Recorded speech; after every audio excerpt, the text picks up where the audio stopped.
Hi guys, it's Eric Brown, Terra Planus Jiu-Jitsu. We're gonna do another technique. I just got off work, so bear with my attire. But we're gonna do what's called the Ezekiel choke, and we'll talk about it. First I'm gonna give you the down and dirty of the basics, how it works. You stick 4 fingers into a sleeve. It works really good for military uniforms or kimonos or any long sleeve clothing. You stick 4 fingers in, palm away. You use the leverage created. Imagine a neck in there, and that's the choke. A good time to catch this choke, and my favorite time to catch it, is when you're passing the guard. So I'm in Bob's guard. I get past his one leg. Actually, we'll say I get past one leg completely, and I'm about to pass all the way. Yeah, we're passing the half guard is the best time. So when you start to bring your knee over, the opponent isn't thinking about their neck at this time. They're thinking about this knee and trying to close their legs around my foot or this leg, so to keep it from getting to full mount. So what I'm going to do is I'm going to use this opportunity of timing to catch an Ezekiel choke on this guy. So I'm in half guard. I get my knee through, touch the mat. He's like, uh-oh, I'm about to get mounted.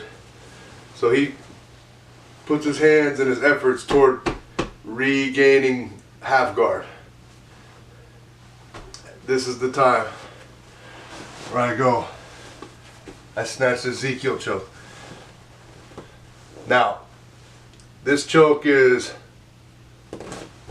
different than the other chokes we learned from the top position. It's particularly the cross collar choke, which was this or this. Because those chokes, you go down into the opponent and you eliminate the space. Eliminating the space tightens the choke for those ones. For this one, extending your arms.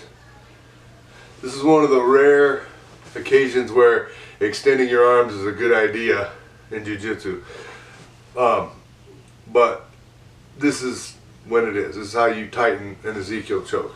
As you can see, bent arms is loose, but when you straighten them, that's where you get all the power from. Another detail I want you to know is if your fingers are too loose, it'll hurt them bad. You'll hurt your fingers. If it's too deep, you'll hurt your wrist when you apply the choke.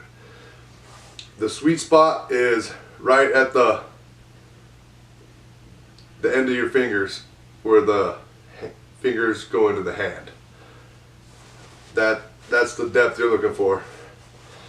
And so I'm passing this guy's guard. I'm smashing him with my shoulder a little bit. I get my hand behind his head. He starts worrying about this leg. He's feeling a lot of pressure. Once I feel his hands touch my leg, Ezekiel. He'll be tapping or going to sleep. So I hope you enjoyed the technique. Like, comment, share, and we'll try to keep the techniques rolling. I gave you a little history video. I like that stuff more than everybody else does, I think, so I'm going to keep the technique videos pumping for the most part. That's what the theme of this channel is going to be, jiu-jitsu techniques, and I'll sprinkle in some history stuff here and there at times, but we're gonna do self-defense techniques from jiu-jitsu. So I appreciate y'all.